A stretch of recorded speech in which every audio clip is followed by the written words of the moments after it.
On the 19th of December, Donald Trump was barred from running for president in the landmark ruling of the Colorado Supreme Court due to his acts of treason. While the issue is far from settled, let's take a historical journey to look at how the Roman Empire dealt with treason within their midst, specifically, that of the emperors themselves. Treason in the Roman context, an exploration of definitions and historical examples. The concept of treason in the context of the Roman Empire carried profound implications, reflecting the intricate interplay between loyalty, power, and the stability of the state. Treason, or criminally status in Roman legal terms, encapsulated offences against the integrity of the state or the person of the emperor, often carrying severe consequences.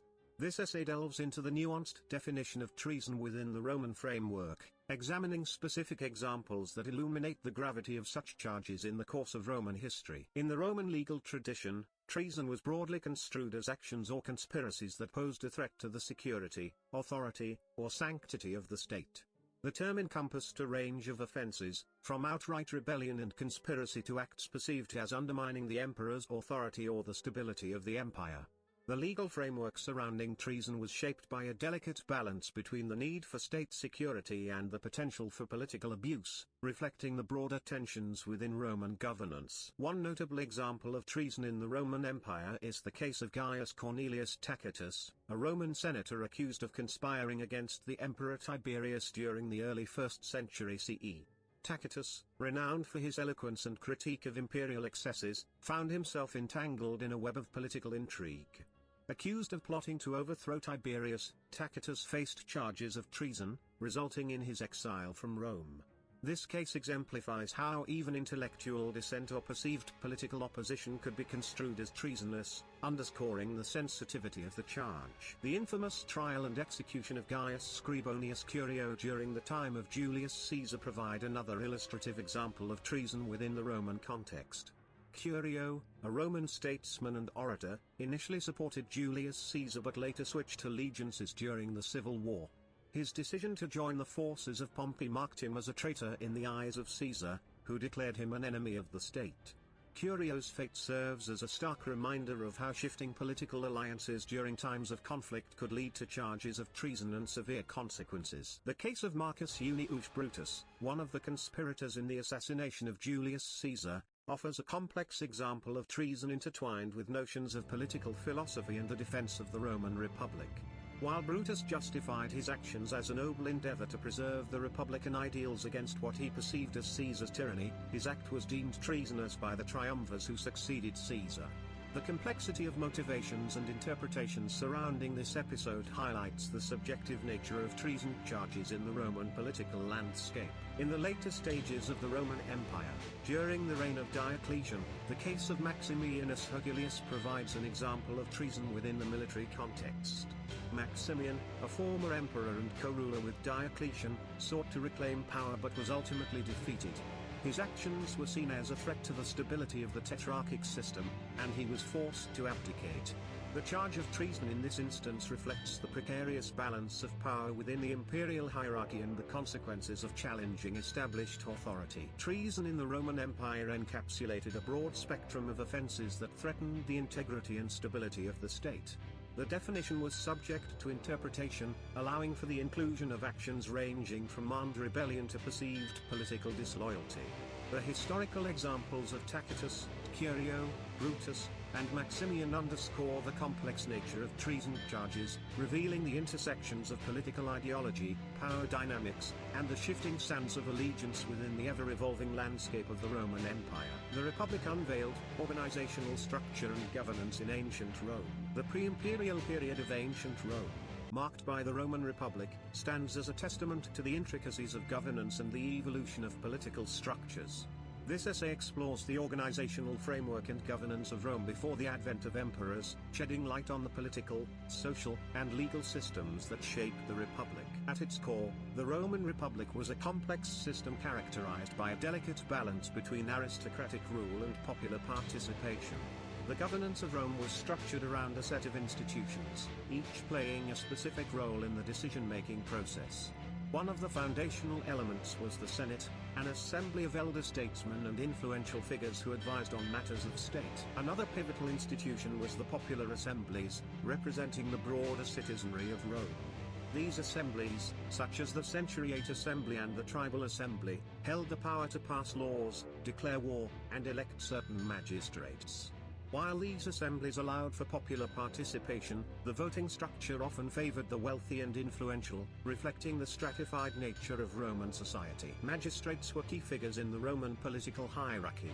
Elected officials, including consuls, praetors, and quaestors, assumed specific responsibilities within the government. The consul, the highest-ranking magistrate, served as the chief executive and military commander. The consulship was a prestigious position, and the election of two consuls for short terms prevented the concentration of power in a single individual. The legal system of Rome was characterized by the development of a body of laws known as the 12 Tables. Enacted in the early Republic, these laws provided a foundation for Roman jurisprudence and reflected a commitment to the principles of justice and the rule of law. The legal system was administered by praetors, who served as judges and were responsible for interpreting and applying the law. Rome's territorial expansion necessitated the establishment of provincial governance. Provinces were governed by magistrates appointed by the Senate, and the administration of these territories was a crucial aspect of Rome's imperial ambitions. The provinces served as both sources of wealth and training grounds for aspiring Roman leaders. The Roman Republic, however, was not without its challenges.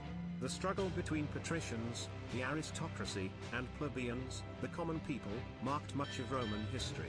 The plebeians sought greater representation and political rights, leading to the establishment of offices such as the tribunes, who championed the interests of the common citizens. Despite the intricate systems in place, the Roman Republic was not immune to internal conflicts and power struggles. The rivalry between political and military leaders, such as the infamous conflict between Julius Caesar and Pompey, exposed the vulnerabilities of the Roman political system. The eventual rise of Augustus and the transition to imperial rule were, in part, responses to the challenges posed by the shortcomings of the republican structure. The organizational structure and governance of Rome before the advent of emperors were defined by a delicate interplay of institutions, magistrates, and legal systems. The Roman Republic, with its Senate, popular assemblies, magistrates, and legal principles, reflected a dynamic attempt to balance aristocratic rule with elements of popular participation. This intricate system, while fostering stability and expansion, also bore the seeds of internal strife that would ultimately shape the course of Roman history. Introduction to Roman governance and treason. The Roman Empire, known for its vast territorial expanse and complex political structure, faced numerous challenges, including the threat of treason from within its own leadership. Treasonous emperors were not uncommon, and the empire developed various mechanisms to address such threats. Treasonous emperors in the Roman Empire, navigating internal threats. The Roman Empire, renowned for its grandeur and longevity, faced a myriad of challenges throughout its existence, including the peril of treason from within its own ruling elite. The governance structure of the Roman Empire was a complex interplay of power vested in the hands of the emperor, the Senate, the military, and various institutions.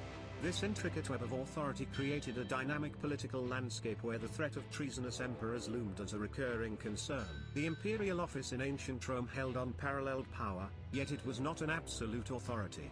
The emperor's rule was subject to the delicate balance of influence wielded by the Senate, the legislative body that played a pivotal role in Roman politics. The Senate's authority was derived from its long-standing tradition and the respect it commanded among the Roman elite. While the emperor possessed significant executive powers, decisions often required Senate approval, making it an indispensable player in the governance of the empire. The causes of treason within the Roman Empire were multifaceted. Ambition, power struggles, and personal rivalries were inherent to the political landscape. Emperors, despite their elevated status, were not immune to the pitfalls of human nature. Some succumbed to the allure of unchecked power, leading them to engage in actions that ran counter to the best interests of the empire. The ever-present threat of military dissatisfaction further exacerbated the potential for treason, as ambitious generals could be swayed to challenge the established order. Historical examples abound, showcasing instances where emperors turned against the very empire they were entrusted to lead. Figures such as Nero, infamous for his tyranny and erratic behavior, and Caligula, whose reign was marked by cruelty and excess, serve as stark reminders of the challenges Rome faced in maintaining stable leadership. Commodus, known for his erratic behavior and self-indulgence, further exemplifies the dangers posed by emperors whose actions deviated from the ideals of responsible governance. Treason in the Roman context, an exploration of definitions and historical examples. The concept of treason in the context of the Roman Empire carried profound implications, reflecting the intricate interplay between loyalty, power, and the stability of the state. Treason, or crimen lese majestatis in Roman legal terms, encapsulated offences against the integrity of the state or the person of the emperor, often carrying severe consequences. This essay delves into the nuanced definition of treason within the Roman framework, examining specific examples that illuminate the gravity of such charges in the course of Roman history. In the Roman legal tradition, treason was broadly construed as actions or conspiracies that posed a threat to the security, authority, or sanctity of the state. The term encompassed a range of offences, from outright rebellion and conspiracy to acts perceived as undermining the emperor's authority or the stability of the empire. The legal framework surrounding treason was shaped by a delicate balance between the need for state security and the potential for political abuse, reflecting the broader tensions within Roman governance. One notable example of treason in the Roman Empire is the case of Gaius Cornelius Tacitus, a Roman senator accused of conspiring against the Emperor Tiberius during the early 1st century CE. Tacitus, renowned for his eloquence and critique of imperial excesses, found himself entangled in a web of political intrigue. Accused of plotting to overthrow Tiberius, Tacitus faced charges of treason, resulting in his exile from Rome. This case exemplifies how even intellectual dissent or perceived political opposition could be construed as treasonous, underscoring the sensitivity of the charge. The infamous trial and execution of Gaius Scribonius Curio during the time of Julius Caesar provide another illustrative example of treason within the Roman context. Curio, a Roman statesman and orator, initially supported Julius Caesar but later switched allegiances during the Civil War. His decision to join the forces of Pompey marked him as a traitor in the eyes of Caesar, who declared him an enemy of the state. Curio's fate serves as a stark reminder of how shifting political alliances during times of conflict could lead to charges of treason and severe consequences. The case of Marcus Junius Brutus, one of the conspirators in the assassination of Julius Caesar, offers a complex example of treason intertwined with notions of political philosophy and the defense of the Roman Republic. While Brutus justified his actions as a noble endeavor to preserve the republican ideals against what he perceived as Caesar's tyranny, his act was deemed treasonous by the triumvirs who succeeded Caesar. The complexity of motivations and interpretations surrounding this episode highlights the subjective nature of treason charges in the Roman political landscape. In the later stages of the Roman Empire, during the reign of Diocletian, the case of Maximianus Herculeus provides an example of treason within the military context. Maximian, a former emperor and co-ruler with Diocletian, sought to reclaim power but was ultimately defeated. His actions were seen as a threat to the stability of the tetrarchic system, and he was forced to abdicate. The charge of treason in this instance reflects the precarious balance of power within the imperial hierarchy and the consequences of challenging established authority. Treason in the Roman Empire encapsulated a broad spectrum of offenses that threatened the integrity and stability of the state. The definition was subject to interpretation, allowing for the inclusion of actions ranging from armed rebellion to perceived political disloyalty. The historical examples of Tacitus, Curio, Brutus, and Maximian underscore the complex nature of treason charges, revealing the intersections of political ideology, power dynamics, and the shifting sands of allegiance within the ever-evolving landscape of the Roman Empire. The legal framework for addressing treason within the Roman Empire was well defined. Treasonous acts were carefully outlined, and punishments were prescribed to deter potential betrayals. The legal codes evolved over time, reflecting the changing dynamics of Roman society. The severity of punishments underscored the gravity with which the empire viewed acts of treason, emphasizing the need for a robust deterrent to maintain political stability. The Roman Empire's response to treasonous emperors was shaped by a complex interplay of legal, political, and social factors. The delicate balance between imperial authority and the influence of the Senate, coupled with a well-defined legal framework, provided mechanisms for addressing internal threats. Historical examples serve as cautionary tales, highlighting the need for a resilient governance structure capable of withstanding the challenges posed by those who sought to betray the very foundations of Roman power. The foundations of imperial power, the legacy of Gaius Julius Caesar Augustus. The establishment of the Roman Empire and the transformation of the role of the emperor find their roots in the astute statesmanship and visionary leadership of Gaius Julius Caesar Augustus. Commonly known as Octavian before assuming the title of Augustus, Caesar's nephew and adopted heir, he laid the groundwork for a new era in Roman history, marking the transition from the Roman Republic to the mighty Roman Empire. This essay delves into the foundational role played by Augustus in shaping the empire and redefining the role of the emperor. The ascension of Augustus to power was marked by the demise of the Roman Republic, a political entity that had governed Rome for centuries. The turbulent period following the assassination of Julius Caesar, Augustus's great-uncle, witnessed a power struggle between various factions, including the forces of Mark Antony and Cleopatra. In the aftermath of decisive battles like Actium in 31 BCE, Augustus emerged victorious, consolidating his power and setting the stage for a new political order. Augustus, recognizing the pitfalls of one-man rule that had led to the assassination of Julius Caesar, carefully navigated the political landscape. Rather than proclaiming himself dictator outright, Augustus shrewdly positioned himself as the restorer of the Roman Republic.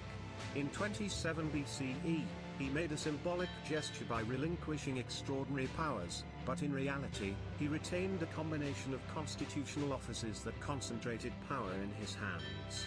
This marked the beginning of the Principate, a new form of government with Augustus as its first citizen, setting the template for future emperors. To solidify his rule and maintain stability, Augustus implemented a series of political, social, and military reforms.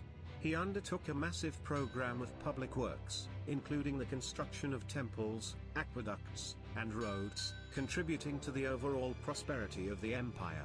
Augustus also initiated a period of relative peace known as the Pax Romana, which facilitated economic growth, cultural flourishing, and the consolidation of imperial power. The role of emperor underwent a profound transformation under Augustus. While he held various titles such as princeps, first citizen, and imperator, commander, Augustus was careful to avoid terms that suggested monarchy.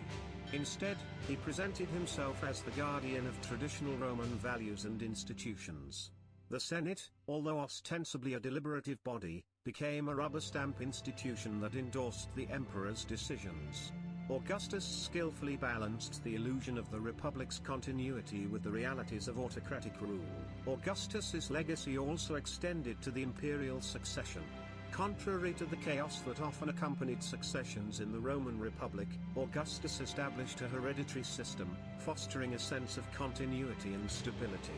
This precedent laid the foundation for a line of emperors who would follow, creating a dynasty that endured for centuries. The establishment of the Roman Empire and the transformation of the role of the emperor were indelibly shaped by the political acumen and strategic vision of Gaius Julius Caesar Augustus. By skillfully navigating the complexities of the Roman political landscape, Augustus laid the groundwork for a new form of government that fused the facade of republican institutions with the reality of imperial power. The legacy of Augustus, as the first emperor, set the stage for the enduring institution of the Roman Empire, leaving an indelible mark on the course of history. Understanding the Roman response to treasonous emperors requires a brief overview of the nature of the imperial office. Emperors held immense power, but their authority was not absolute. The Senate, military, and various institutions played crucial roles in the governance of the empire. The Imperial office in Rome, understanding the background of Roman emperors. The Roman Empire, with its vast territorial expanse and intricate political dynamics, was characterized by a unique system of governance that centered around the Imperial office. To comprehend the Roman Empire's response to treasonous emperors, one must delve into the background of Roman emperors, understanding the nature of their authority, the constraints on their power, and the broader political landscape in which they operated. The imperial office in ancient Rome marked a significant departure from the republican form of government that preceded it. Emerging from the ashes of civil strife and power struggles, the Roman Empire consolidated authority in the hands of a single ruler, the emperor. The transition from a republic to an empire represented a paradigm shift in Roman governance, introducing a centralized authority that sought to provide stability in the face of internal and external threats. The emperor, or princeps in Latin, held considerable power, yet the nature of this authority was nuanced. While the emperor was the supreme military commander and chief executive, their power was not absolute. The Senate, an institution with deep-rooted traditions and a history of shaping Roman politics, continued to play a vital role in decision-making.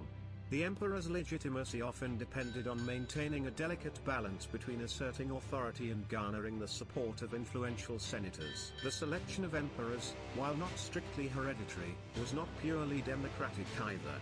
The concept of adoption became a common practice, where a reigning emperor would designate a successor, often from within their own family or a trusted general.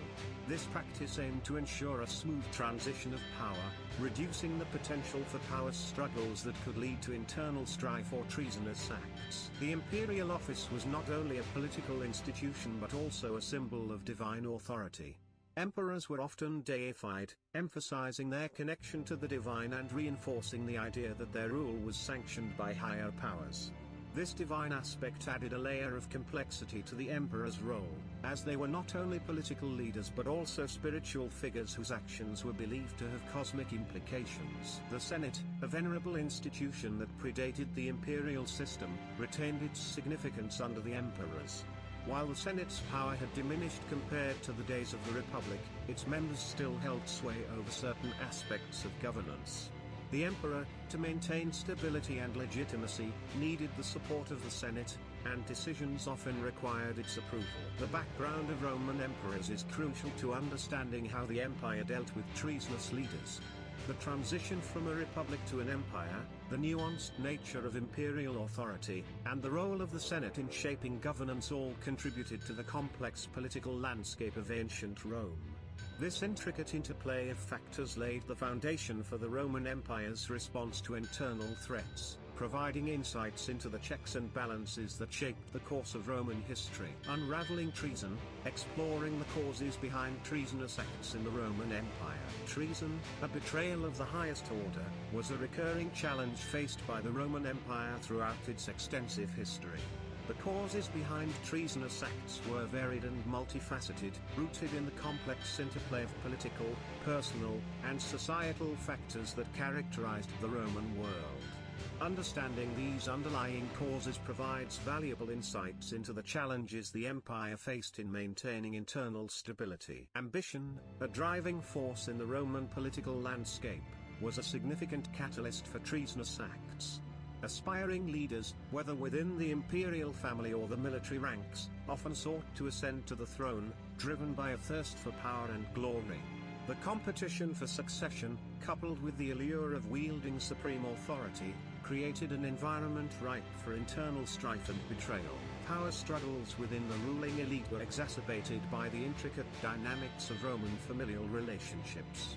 The imperial family, with its complex network of alliances and rivalries, was particularly susceptible to internal conflicts.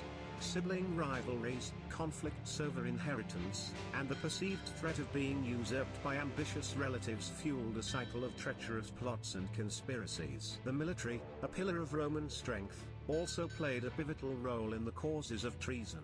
Commanders of legions, stationed in various corners of the empire, held significant influence and were capable of shaping the course of events. Dissatisfaction within the military ranks, stemming from issues such as inadequate pay, lack of recognition, or disputes over leadership, could culminate in the elevation of a military commander as a rival claimant to the imperial throne. Personal grievances and vendettas further contributed to the motivations behind treasonous acts. Whether real or perceived, slights, insults, or injustices suffered by individuals could manifest in plots to overthrow the reigning emperor. The highly competitive and politically charged atmosphere of Rome provided fertile ground for the cultivation of personal animosities that could escalate into full-blown acts of betrayal. Economic factors also played a role in fomenting treason. Economic instability, high taxes, and financial hardships faced by certain segments of the population could create a sense of discontent. Leaders, exploiting this discontent, might rally support for their cause by promising economic relief or a change in fiscal policies, leading to the destabilization of the established order. The city of Rome itself, with its diverse population and complex social fabric, became a crucible for the convergence of these various causes. The political, military, familial, personal, and economic factors intertwined in a complex tapestry that influenced the motivations of individuals to commit treasonous acts. The causes of treason in the Roman Empire were deeply embedded in the intricate web of political and social relationships. Ambition, power struggles, familial rivalries, military discontent, personal vendettas, and economic hardships all played a role in shaping the motivations behind acts of betrayal. Recognizing the diverse nature of these causes provides a nuanced understanding of the challenges faced by the Roman Empire in preserving internal cohesion and averting the disruptive consequences of treasonous leaders. Treacherous paths, notorious examples of treason by Roman emperors. The annals of Roman history bear witness to a series of treacherous acts committed by emperors whose actions ran contrary to the interests of the empire they were entrusted to lead. These instances of betrayal, marked by personal ambition, tyranny, and avarice, serve as cautionary tales, highlighting the challenges faced by Rome in navigating the treacherous paths of imperial governance. One infamous example of treasonous behavior comes to light in the reign of Nero, the fifth emperor of Rome. Nero, known for his extravagance and erratic behavior, ultimately faced accusations of treason due to his perceived abandonment of the responsibilities of state in favor of pursuing artistic and hedonistic endeavors. His brutal suppression of perceived threats and the suspicious circumstances surrounding the Great Fire of Rome in AD 64 further fueled the narrative of a leader more concerned with personal pursuits than the welfare of the empire. Caligula, the third emperor, is another glaring example of treason within the imperial ranks. His reign, marked by cruelty and capriciousness, reached a point where his erratic behavior led to widespread dissatisfaction among the Senate and the Praetorian Guard. Caligula's attempt to assert his divinity and his inclination towards self-indulgence ultimately culminated in his assassination in AD 41, orchestrated by a conspiracy involving high-ranking members of the military and the Senate. The case of Commodus, the son of Marcus Aurelius, illustrates the dangers posed by an emperor driven by personal ambition and a desire for unchecked power. Commodus, despite inheriting a relatively stable empire, engaged in tyrannical behavior and devalued the authority of the Senate. His perceived abandonment of the principles of responsible governance and his extravagant lifestyle fueled discontent, leading to his assassination in AD 192. The conspirators, including members of his inner circle and the Praetorian Guard, saw his removal as a necessary step to preserve the integrity of the Roman state. The reign of Caracalla provides yet another example of treacherous conduct within the imperial office. Caracalla, driven by a thirst for power and a desire to eliminate potential rivals, ordered the massacre of his co-emperor and brother Geta in AD 211.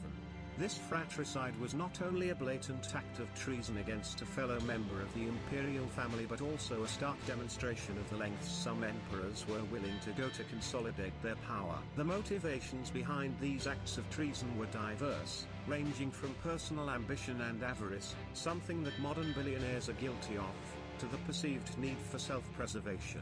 The conspiracies that unfolded involved various elements of Roman society, including members of the Senate, the military, and the imperial family.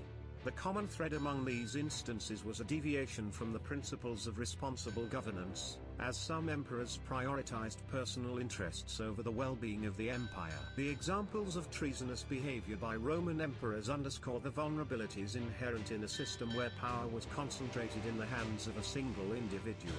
Ambition, cruelty, and a disregard for the established norms of governance led some emperors down treacherous paths, often resulting in their own downfall. The consequences of their actions reverberated through Roman history, serving as cautionary reminders of the perils of unchecked power and the imperative of maintaining a delicate balance within the imperial office. Chronicles of betrayal, historical examples of treasonous emperors in ancient Rome. The pages of Roman history are marked by a series of gripping tales that reveal the treacherous paths walked by emperors who betrayed the very empire they were entrusted to lead. These historical examples offer a compelling narrative of ambition, decadence, and the perilous consequences that unfolded as a result of treasonous acts within the highest echelons of Roman power. One of the most notorious figures in Roman history, Nero, serves as a compelling example of an emperor whose actions veered dangerously into the realm of treason. Nero's reign, from AD 54 to 68, was characterized by a disregard for the responsibilities of state. His lavish expenditures on artistic pursuits, coupled with a penchant for cruelty and persecution of perceived enemies, culminated in accusations of treason. The Senate, military commanders, and the Roman populace became increasingly disillusioned with Nero's rule, leading to his eventual demise and the establishment of a new imperial order. Caligula, the third emperor of Rome, is another poignant illustration of treason within the imperial ranks. His reign from AD 37 to 41 was marked by tyranny, capricious behavior, and a disdain for established norms of governance. Caligula's proclamations of divinity, extravagant spending, and the execution of political rivals led to widespread discontent among the Senate and the Praetorian Guard. The conspiratorial assassination of Caligula in AD 41 revealed the extent to which his actions had alienated key power centers within the Roman state. Commodus, the son of the revered Marcus Aurelius, provides a compelling example of an emperor whose personal ambitions and disregard for governance principles led to charges of treason. Commodus, who ruled from AD 180 to 192, abandoned the Stoic virtues upheld by his father, instead indulging in gladiatorial combat and lavish self-aggrandizement. His actions alienated the Senate and contributed to a conspiracy that ultimately resulted in his assassination, highlighting the consequences of an emperor's betrayal of the principles of responsible leadership. The reign of Caracalla, from AD 198 to 217, offers a chilling example of familial betrayal within the imperial household. Caracalla, driven by a ruthless pursuit of power, ordered the murder of his co-emperor and brother, Geta, in AD 211. This fratricidal act not only stained Caracalla's legacy but also exposed the internal strife that could arise within the imperial family, leading to charges of treason against the very bloodline that should have preserved the stability of the Roman state. These historical examples of treasonous emperors illuminate the intricate dynamics of Roman governance and the constant tension between personal ambition and the greater good of the empire.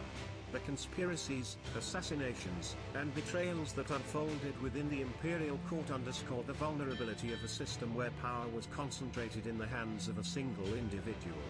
These episodes serve as cautionary tales, reminding future generations of the perils of unchecked authority and the imperative of maintaining a balance between the aspirations of individual rulers and the enduring interests of the Roman state. Pillars of justice, the legal framework for treason in the Roman Empire. The Roman Empire, with its intricate system of governance and emphasis on the rule of law, developed a robust legal framework to address the grave offense of treason for everyone but the emperor.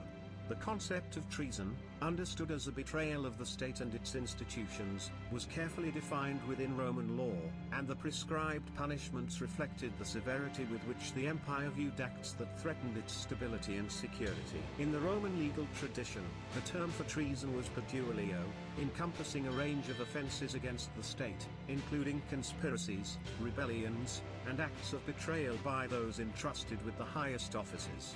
The legal definition evolved over time, adapting to the changing political landscape and the nuances of imperial power. Treason was not solely confined to military coups or rebellions but also extended to actions that undermined the authority of the emperor or the integrity of the state. The legal framework for treason was deeply intertwined with the Roman concept of citizenship and loyalty to the res publica, the public affairs of the state. Citizens owed a sacred duty to the state, and any act that violated this duty was considered treasonous. The severity of the offense was reflected in the punishments prescribed by Roman law, which ranged from exile to the infamous punishment of damnatio memoriae, erasing all memory of the traitor from historical records. We've already talked about the punishment for treasonous emperors. The Roman legal codes, including the Lex Julia de Vie Publica and the Lex Cornelia de Majestate, outline specific provisions for dealing with acts of treason. These laws not only defined treason but also established the procedures for trials and the role of various institutions in adjudicating cases. The legal system sought to strike a balance between protecting the state and ensuring a fair and transparent process for those accused of treason. The Roman Senate played a crucial role in the legal proceedings related to treason. While the emperor held significant executive powers, cases of treason often required Senate approval, reflecting the collaborative nature of Roman governance, especially when the person of interest was the emperor himself.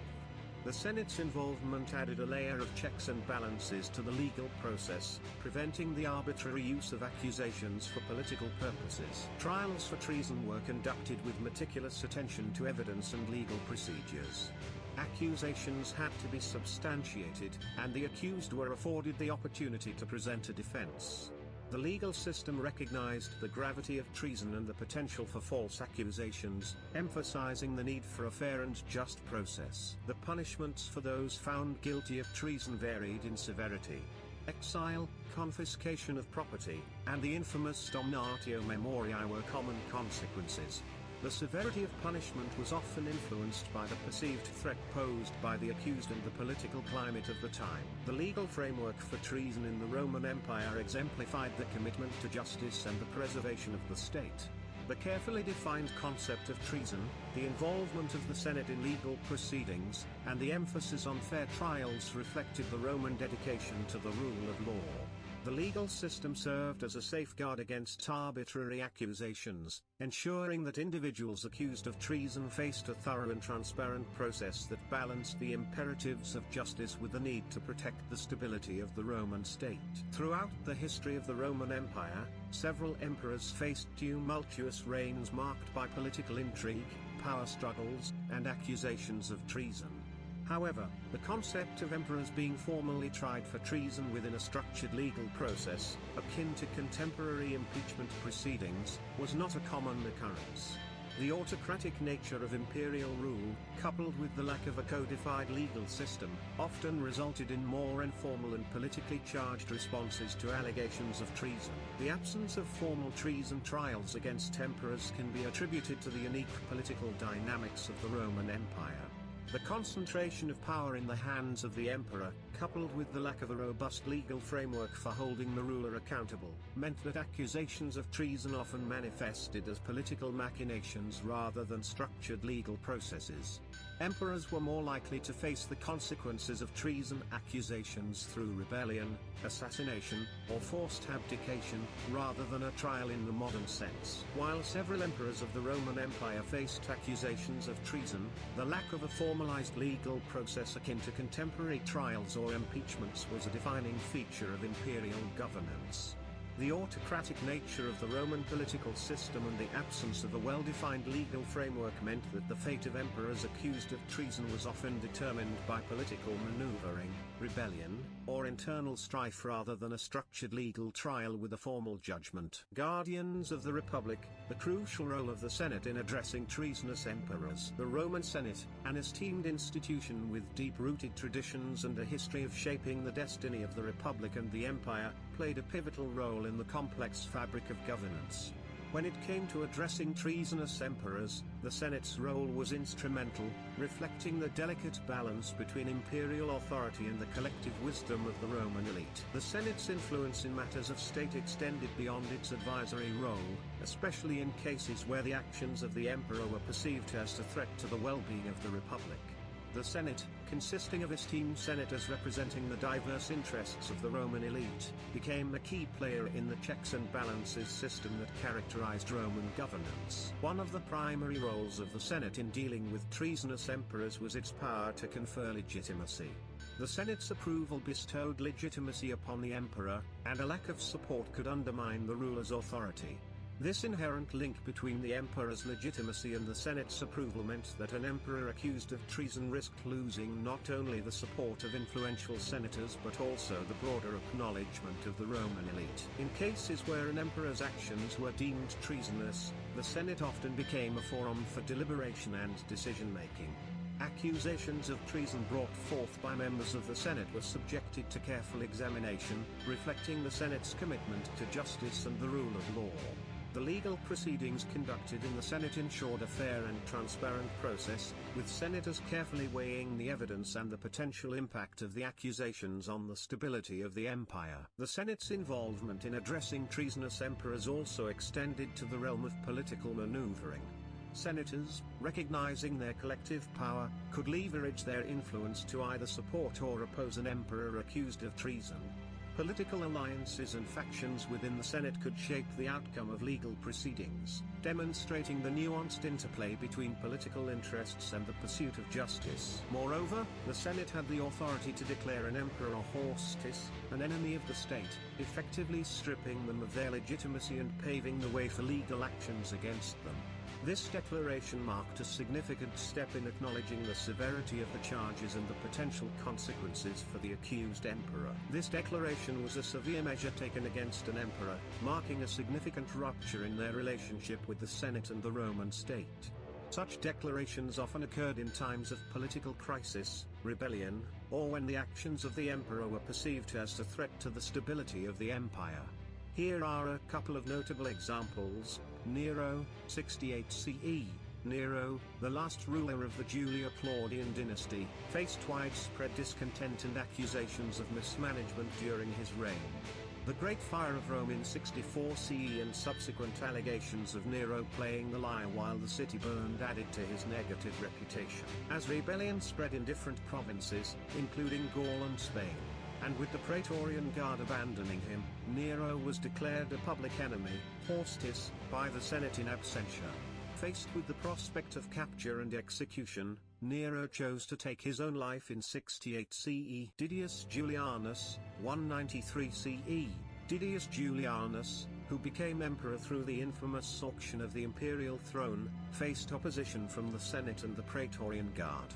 His questionable rise to power and the broader context of the Year of the Five Emperors led to his unpopularity. When Septimius Severus, one of the claimants to the throne, marched on Rome with his forces, the Senate declared Julianus a public enemy. Severus's forces swiftly overran Rome, and Julianus was executed, marking the end of his short-lived reign. These instances illustrate how the Senate, as a key political institution in Rome, could take drastic measures to disown and condemn an emperor whose actions were deemed detrimental to the welfare of the state. The declaration of hostis was a significant political and symbolic move, often preceding or coinciding with military action against the emperor in question. The Senate's role in addressing treasonous emperors was not without its challenges.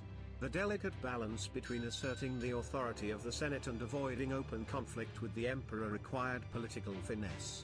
Senators had to carefully navigate the complex dynamics of imperial power, considering the potential repercussions of their actions on the stability of the state. The Senate's role in addressing treasonous emperors was a critical aspect of the Roman system of governance. As guardians of the Republic, senators wielded significant influence in conferring legitimacy, deliberating on accusations, and shaping the outcomes of legal proceedings. The Senate's commitment to justice, its role in maintaining the balance of power, and its ability to navigate the intricacies of political dynamics underscored its importance in the complex interplay between imperial authority and the collective interests of the Roman elite. The sword and the scepter, military intervention in the face of treasonous emperors in ancient Rome. In the intricate tapestry of Roman governance, the military emerged as a formidable force, not only as the defender of the empire against external threats but also as a potential arbiter in the face of internal challenges. Next, our exploration delves into the role of military intervention when confronted with treasonous emperors, shedding light on the complexities of the relationship between the legions and the imperial office. The Roman military, organized into powerful legions stationed across the vast territories of the empire, held significant sway over the fate of emperors.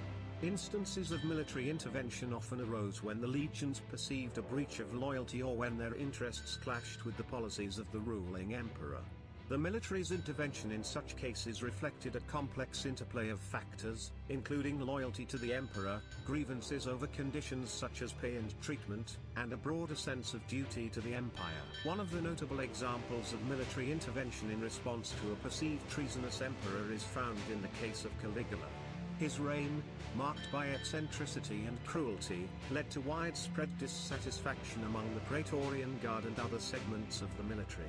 The assassination of Caligula in AD 41 was orchestrated by members of the Praetorian Guard, highlighting the military's willingness to take matters into its own hands when faced with an emperor whose actions were deemed detrimental to the empire. Similarly, the reign of Commodus witnessed military dissatisfaction, particularly due to the emperor's perceived abandonment of the principles of responsible governance. The conspirators who orchestrated the assassination of Commodus in AD 192 included members of the Praetorian Guard and the military, revealing a collective sentiment within the armed forces that Commodus' rule posed a threat to the stability of the empire. Military intervention was not always initiated through acts of assassination, it sometimes took the form of outright rebellion. In AD 193, the year of the five emperors, the legions stationed in different provinces declared their loyalty to various claimants to the imperial throne, leading to a series of conflicts and battles.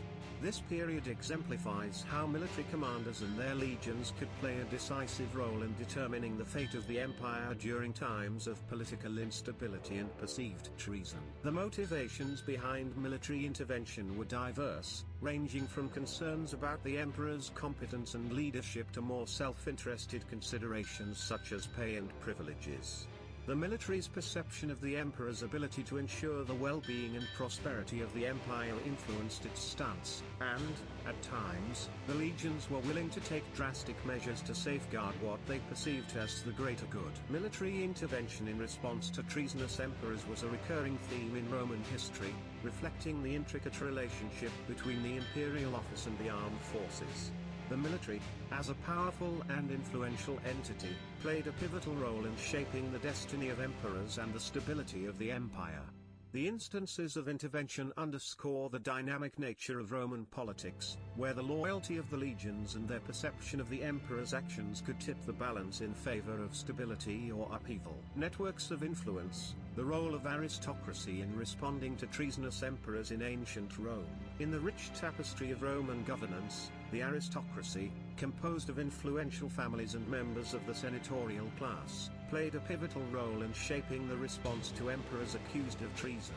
This network of privileged individuals held significant sway in Roman politics, and their reactions were instrumental in determining the fate of rulers facing allegations that threatened the stability of the empire. The aristocracy's response to treasonous emperors was deeply rooted in their own vested interests and the preservation of the traditional order.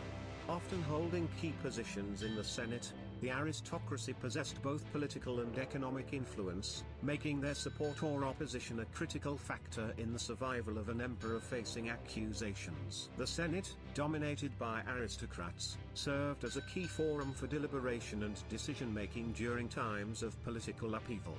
Accusations of treason brought forth by members of the aristocracy were subjected to careful examination, reflecting their commitment to maintaining the integrity of the Roman state. The aristocracy, with its deep sense of duty to the res publica, sought to balance the imperatives of justice with the need to preserve the stability of the empire. Aristocrats were often involved in conspiracies against emperors accused of treason. These conspiracies could involve influential senators, military commanders, and other figures with ties to the aristocracy. The motivations behind these conspiracies were varied, ranging from concerns about the emperor's competence and leadership to a desire to protect their own privileges and the traditional order of Roman governance. The aristocracy's influence extended beyond the Senate to other spheres of Roman society. Wealthy and influential families often had connections with the military, ensuring that their interests were represented in the legions stationed across the empire. This network of influence could be leveraged to either support or oppose an emperor facing accusations of treason, depending on the perceived impact on the aristocracy's standing and privileges. Family alliances and rivalries within the aristocracy also played a significant role in shaping responses to treasonous emperors. Ambitious families sought to advance their own positions, sometimes at the expense of a ruling emperor. The imperial court, with its intricate web of familial relationships and power dynamics, became a battleground for the assertion of aristocratic influence. Moreover, the aristocracy's response was not solely driven by self-interest, it also reflected their conception of the greater good of the Roman state. Aristocrats, steeped in the traditions of the Republic, often viewed themselves as custodians of the values that had shaped Roman governance for centuries. Allegations of treason, particularly if seen as a threat to the established order, could mobilize the aristocracy to take decisive action. The aristocracy's response to emperors accused of treason was a multifaceted interplay of self-interest, familial dynamics, and a sense of duty to the Roman state. As key players in the political landscape, the aristocracy's support or opposition could tip the scales in favor of stability or upheaval. Their influence permeated the Senate, the military, and various spheres of Roman society, making them indispensable actors in the complex drama of imperial politics during times of treacherous accusations. Echoes of dissent, public reaction to treasonous emperors in the Roman Empire. Next, let us begin the exploration into the crucial dimension of public sentiment when confronted with emperors accused of treason in the Roman Empire. The reactions of the Roman populace, a diverse amalgamation of citizens, slaves, and freemen, were instrumental in shaping the course of events during times of political upheaval and betrayal. The public's perception of treasonous emperors was deeply intertwined with the prevailing socio-political and economic conditions of the time. The city of Rome, with its teeming population, served as both a witness and an active participant in the unfolding drama of imperial politics. Public reaction was a dynamic force, capable of influencing the decisions of the Senate, the military, and even the accused emperors themselves. One significant aspect of public reaction was the role of the mob and the urban plebs. The plebeians, often living in precarious economic conditions, were susceptible to the ebb and flow of political sentiment. Accusations of treason could trigger public demonstrations, protests, and, in extreme cases, acts of violence against symbols of imperial authority. The power of the urban masses to shape the narrative of treasonous acts was not lost on political figures, who sought to either garner their support or mitigate their discontent. The propaganda machine of the time played a crucial role in shaping public perception. Accusations of treason were often accompanied by carefully crafted narratives that portrayed the accused emperors as either saviors or threats to the Roman way of life. Emperors and their detractors engaged in a battle for the hearts and minds of the public, recognizing the significance of public sentiment in determining the legitimacy of their rule.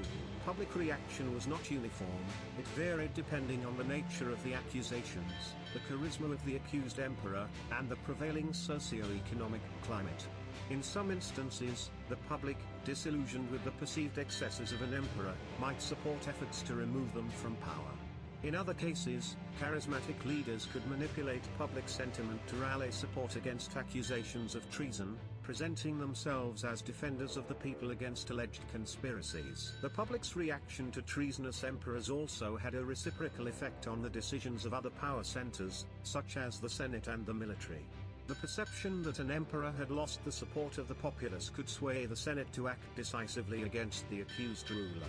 Likewise, military commanders, recognizing the potential repercussions of public discontent, might factor in the prevailing sentiment when deciding whether to intervene against an accused emperor. Public reaction to treasonous emperors was a dynamic and influential force in the political landscape of the Roman Empire. The diverse responses of the urban populace, driven by economic conditions, propaganda, and the charisma of leaders, had a profound impact on the unfolding drama of imperial politics. The echoes of dissent or support reverberated through the city of Rome, shaping the course of events and contributing to the complex interplay of factors that determined the fate of emperors accused of betraying the trust of the Roman people. The unsteady thrones, navigating succession crises in the Roman Empire. Succession crises in the Roman Empire were pivotal moments in the unfolding drama of imperial politics, where the fate of the state hung in the balance. Our exploration takes us into the heart of these tumultuous periods, exploring the challenges, intrigues, and power struggles that characterized the transition of power from one emperor to the next. Succession in the Roman Empire was not a straightforward, hereditary process but rather a complex interplay of political maneuvering, military support, and the often unpredictable dynamics of familial relationships. The absence of a clear and universally accepted system for determining success has paved the way for power struggles, conspiracies, and, in some instances, outright rebellions. One of the primary sources of succession crises lay in the absence of a strict hereditary principle. Unlike monarchies where the eldest son might inherit the throne by default, the Roman Empire's system of adoption introduced an element of flexibility.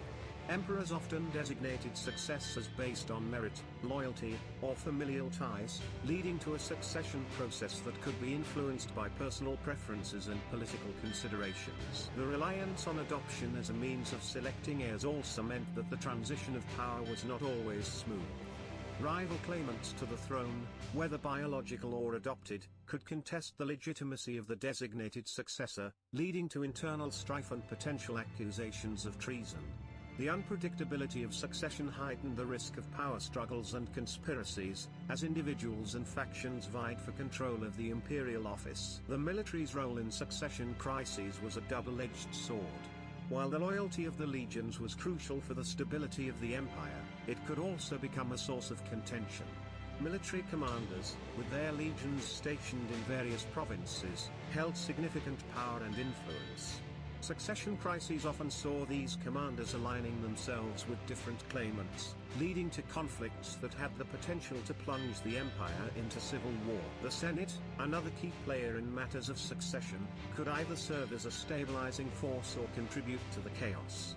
Its approval of a designated successor could confer legitimacy, but the Senate itself could be divided in its support, with factions forming around different candidates. The Senate's role in endorsing or rejecting potential successors added a layer of complexity to succession crises, where political maneuvering and the pursuit of personal interests often came to the forefront. The personal dynamics within the imperial family were a breeding ground for succession challenges. Sibling rivalries, disputes over inheritance, and the influence of powerful mothers or wives could all contribute to a contentious atmosphere. The death of an emperor could trigger a scramble for power among potential heirs, with each faction seeking to secure support of the military, the Senate, and the broader populace. Succession crises in the Roman Empire were tumultuous episodes that exposed the vulnerabilities inherent in the imperial system. The absence of a clear and universally accepted method of succession, coupled with the influence of the military, the Senate, and familial dynamics, created a breeding ground for power struggles and conspiracies. Navigating these crises required a delicate balance of political acumen, military support, and the ability to secure loyalty of key power centers. Succession crises, while inherently destabilizing, also became defining moments that shaped the course of Roman history and the legacy of individual emperors. Propaganda and legitimacy, crafting imperial narratives in the Roman Empire. In the intricate tapestry of the Roman Empire, the interplay between propaganda and legitimacy was a dynamic force that shaped the landscape of imperial politics. This delicate dance between the dissemination of information and the assertion of legitimate rule played a pivotal role in the volatile dynamics of governance, where the perception of power often proved as influential as its practical exercise. Propaganda, a strategic tool wielded by emperors, political rivals, and influential factions, played a key role in crafting narratives that either solidified or challenged the legitimacy of rulers. The power of perception, carefully molded through various mediums, became a linchpin in the complex dynamics of imperial governance. Central to the propagation of imperial legitimacy was the portrayal of emperors as rightful successors and defenders of the Roman state. Emperors sought to anchor their rule in a historical context, emphasizing their connection to revered predecessors or mythologizing their ascension to the throne. Through speeches, edicts, and public proclamations, they aimed to convey an image of stability, prosperity, and a continuation of the traditions that defined the greatness of Rome. The medium of state-sponsored artwork played a crucial role in reinforcing the narrative of legitimacy. Sculptures, monuments, and triumphal arches depicted emperors in heroic poses, showcasing their virtues and victories. The visual representation of imperial authority served not only to assert legitimacy but also to evoke a sense of continuity with the glorious past, strengthening the bond between the ruler and the collective memory of the Roman people. Coinage, another potent medium for propagandist messages, bore the imprint of imperial narratives. Emperors depicted on coins were often portrayed with symbols of power, military prowess, or divine association. The circulation of these coins contributed to the dissemination of a carefully curated image, reinforcing the legitimacy of the ruler and shaping public perception. Public addresses in the Roman Forum, the central hub of political and social life, became stages for the projection of imperial legitimacy. Emperors and their detractors engaged in battles of rhetoric, seeking to sway the opinions of the populace. The Forum, with its symbolic significance, served as a battleground where the narrative of legitimacy was contested, and the power of persuasion could influence the course of events. However, the narrative of legitimacy was not solely shaped by those in power. Political rivals and factions engaged in counter-propaganda to challenge the legitimacy of ruling emperors. Accusations of tyranny, moral corruption, or incompetence were carefully woven into alternative narratives that sought to erode the perceived legitimacy of the ruler. The power of propaganda, whether in support or opposition, rested on its ability to influence public sentiment and, by extension, the opinions of key power centers such as the Senate and the military. The crafting of imperial narratives through propaganda and the assertion of legitimacy were integral aspects of Roman governance. The deliberate shaping of narratives, whether through visual arts, public addresses, or coinage, became a tool for emperors to assert and maintain their legitimacy. The power of perception, carefully curated through propaganda, played a decisive role in the ebb and flow of imperial politics, where the legitimacy of rulers was not only a matter of historical record but a dynamic force that shaped the very course of Roman history. Propaganda and legitimacy, implications for Roman governance. The pervasive influence of propaganda and the construction of legitimacy had profound implications for governance within the Roman Empire. This intricate interplay of information dissemination and the assertion of legitimate rule fundamentally shaped the dynamics of imperial politics, influencing both the conduct of rulers and the response of key power centers. At the heart of this impact was the malleability of public perception. Propaganda, with its ability to craft narratives that portrayed emperors as defenders of tradition or threats to the established order, wielded significant influence over the attitudes of the Roman populace. The perception of legitimacy, carefully cultivated through various mediums such as public addresses, state-sponsored artwork, and coinage, had a direct bearing on the level of support an emperor could command. In turn, the level of public support influenced the stability of imperial rule. Emperors who successfully established and maintained a narrative of legitimacy found themselves better positioned to govern with relative stability. A supportive populace could act as a buffer against internal dissent, providing rulers with the confidence to enact policies and reforms. Conversely, rulers facing challenges to their perceived legitimacy were more likely to encounter resistance and upheaval. The impact on governance extended beyond the relationship between rulers and the populace to encompass the dynamics within key institutions. The Senate, as a pivotal component of Roman governance, played a role in both endorsing and challenging the legitimacy of emperors. The Senate's alignment with imperial narratives of legitimacy could enhance the effectiveness of governance, fostering cooperation between the emperor and this influential body. On the other hand, a Senate skeptical of imperial legitimacy could become a source of internal opposition, complicating the execution of imperial policies. The military, another essential pillar of Roman governance, was not immune to the influence of propaganda. Success in securing the loyalty of the legions often hinged on the perception of the emperor's legitimacy as a strong and capable leader. Military commanders, influenced by the prevailing narratives, could become either staunch supporters or potential challengers to imperial rule based on their interpretation of the ruler's legitimacy. Furthermore, the impact of propaganda on governance was not restricted to the internal dynamics of Rome. Externally, the perception of imperial legitimacy influenced diplomatic relations, alliances, and the overall standing of the Roman Empire in the eyes of foreign powers. A ruler perceived as legitimate and powerful could project strength on the international stage, whereas challenges to legitimacy could create vulnerabilities and invite external pressures. The pervasive use of propaganda and the construction of legitimacy had far-reaching consequences for the governance of the Roman Empire. The shaping of public perception influenced the stability of imperial rule, the dynamics within key institutions such as the Senate and the military, and even the empire's standing on the global stage. This intricate interplay underscored the importance of narratives in the exercise of power, revealing how the artful crafting of legitimacy could be a linchpin in the complex machinery of Roman governance. Legitimacy and governance in the Roman Empire. Lessons learned. The intricate interplay between legitimacy, governance, and propaganda in the Roman Empire offers a rich tapestry of lessons that resonate across the annals of history.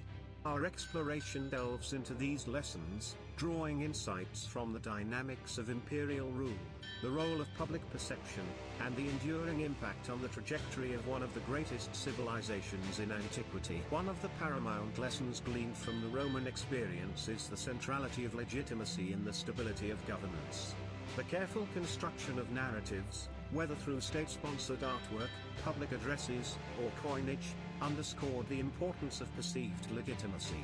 Rulers who could successfully navigate the currents of public perception found themselves better equipped to govern with relative stability. This lesson resonates through the ages, highlighting the enduring significance of legitimacy in the exercise of political power. The Roman experience also underscores the delicate balance between centralized authority and the support of key institutions. The Senate, as a vital component of governance, played a pivotal role in endorsing or challenging the legitimacy of emperors.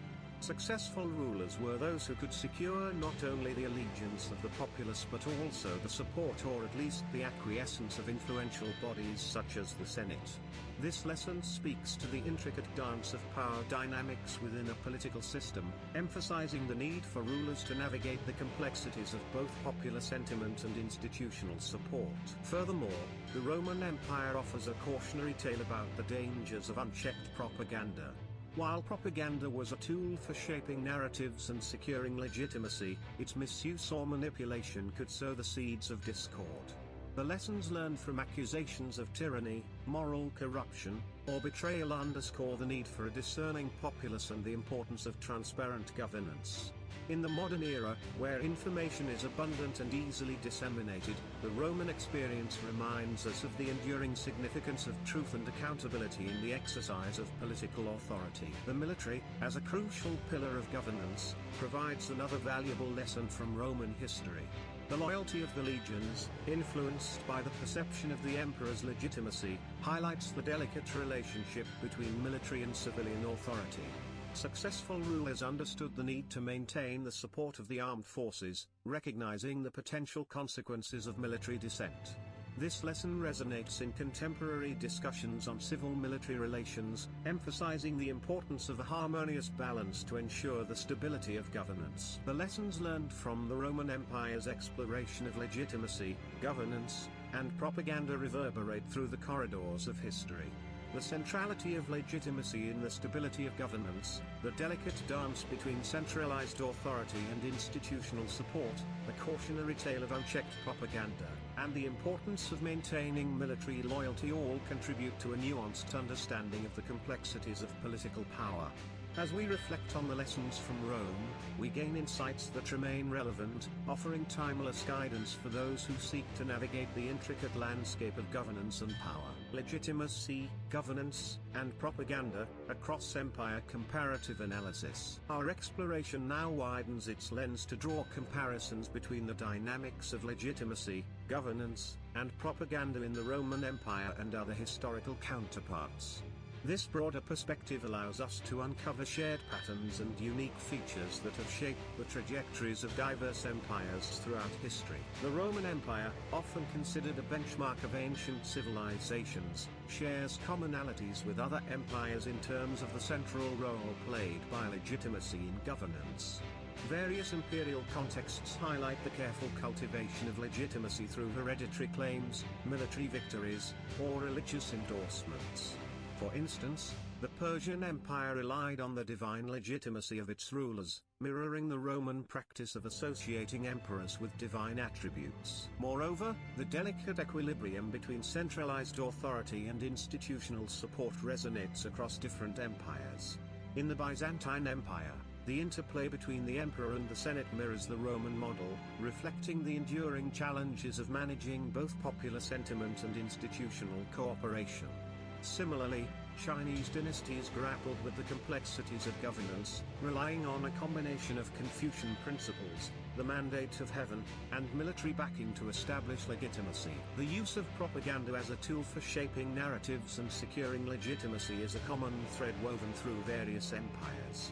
The Egyptian pharaohs employed monumental architecture and religious symbolism, akin to the Roman use of state-sponsored artwork. The Assyrian Empire, through meticulous record-keeping and depictions of military might, utilized propaganda to assert its legitimacy, echoing Roman practices during periods of expansion. Nevertheless, each empire contributes its unique characteristics to the tapestry of imperial governance. The Persian Empire's emphasis on cultural and religious tolerance contrasts with the Roman proclivity for assimilation. Chinese dynasties, marked by cycles of centralized rule and fragmentation, present a governance narrative distinct from the Roman experience.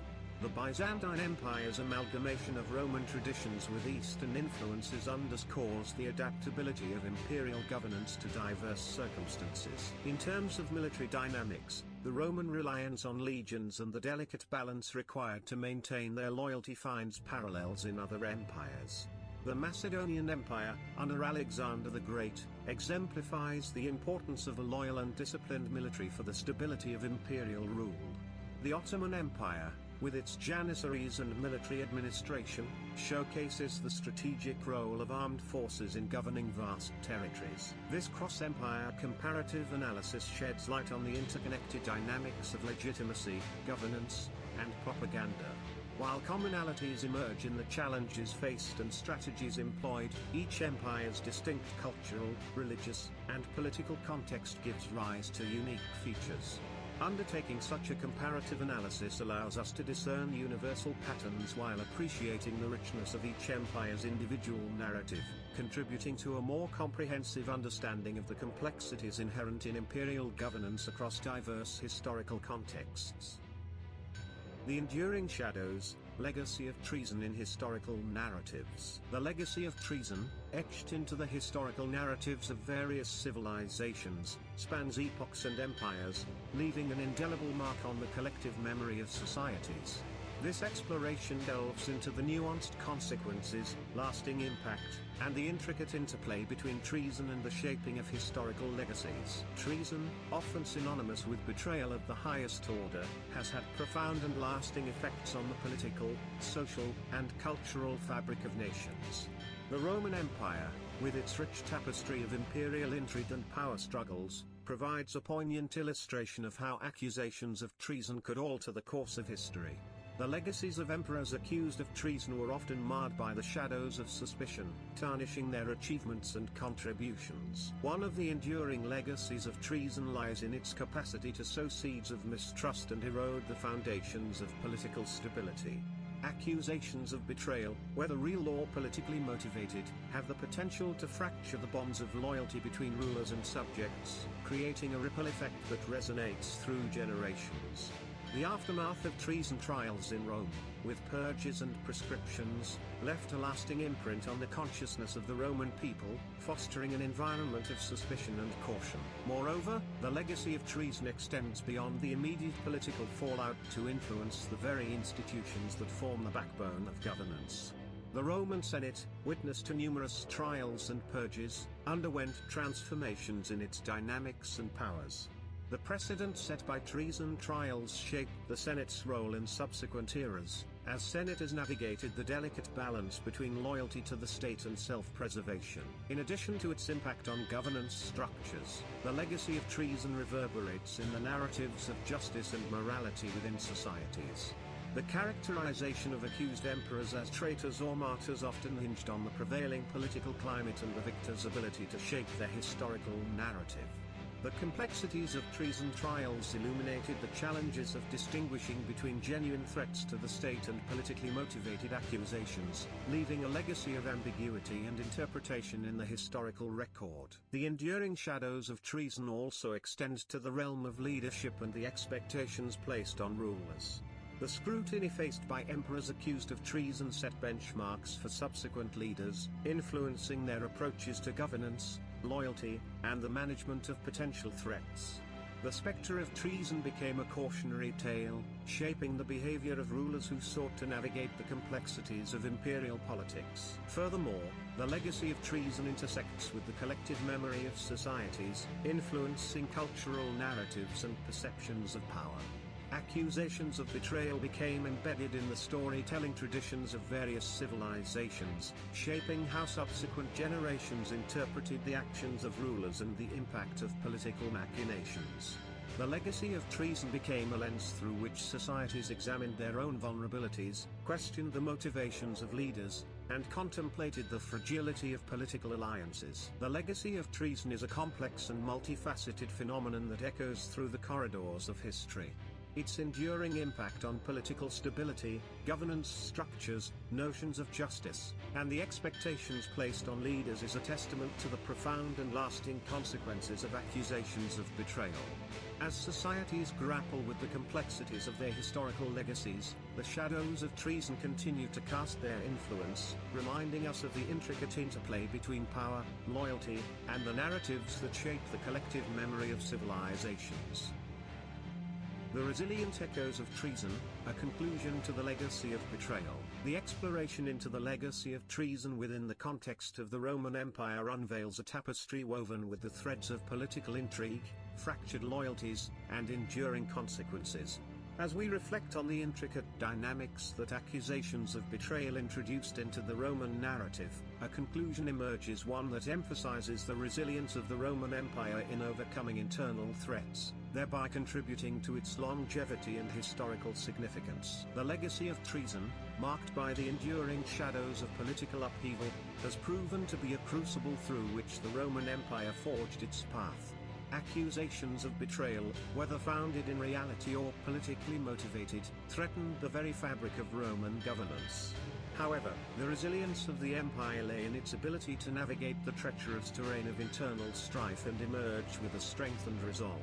One key aspect of this resilience is found in the adaptability of Roman governance structures.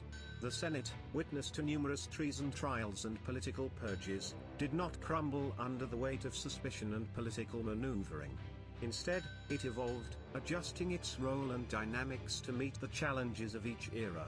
The legacy of treason within the Senate became a transformative force, shaping the institution and contributing to the continuity of Roman governance. The enduring legacy of treason also underscores the complexities of justice and morality within the Roman consciousness.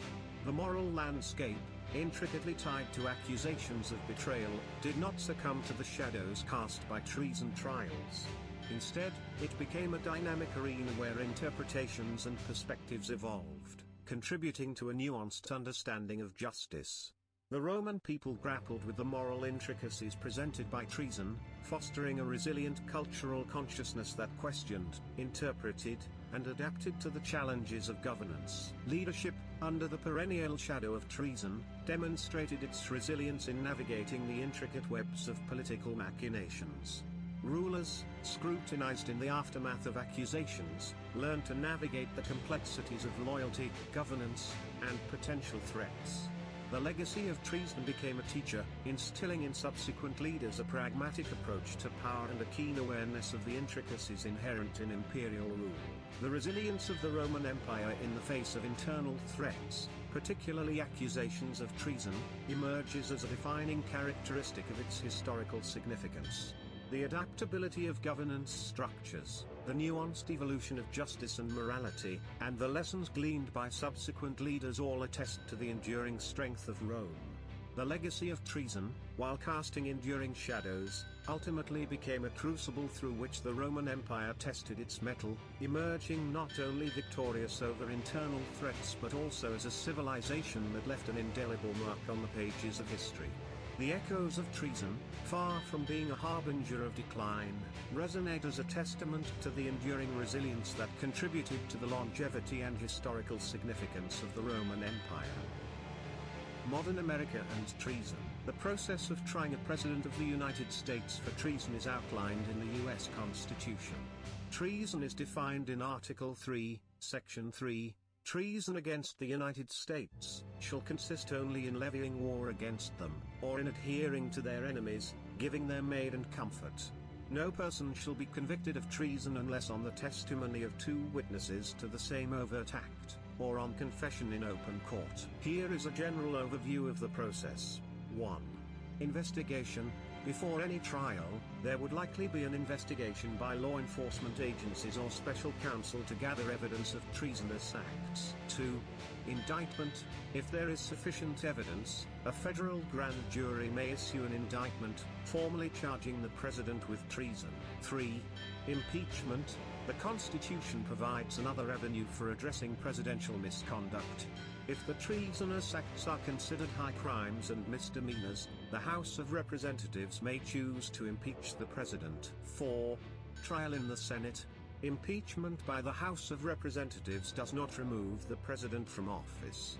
The Senate conducts a trial to determine whether to convict and remove the president. A 2/3 majority vote in the Senate is required for conviction. 5. Separate criminal trial. Treason is a criminal offense, and a president could also face a separate criminal trial in federal court after leaving office, if not convicted during impeachment.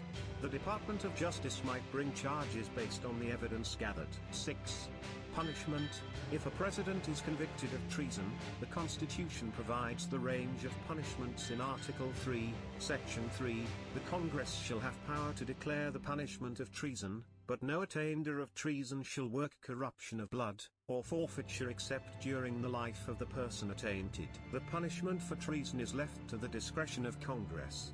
Historically, the death penalty has been considered, but the severity of the punishment is not specified in the Constitution. It's important to note that the impeachment process is a political one, and the decision to impeach and convict a president involves both legal and political considerations. Additionally, any criminal trial would need to follow standard legal procedures, including the presumption of innocence until proven guilty. The outcome of such proceedings would depend on the strength of the evidence presented and the decisions of the relevant legal and political bodies. Thank you for watching. If you enjoyed this video, please subscribe, turn on notifications, and check out my other videos on ancient Rome and the Roman Empire. This is a series of videos called the Renaissance Spirit. More than just a philosophy or style, but a style for living, growing, learning and thinking. Take the quiz next to see if you're a Renaissance spirit, and check out my other videos on my channel. Live the Renaissance spirit.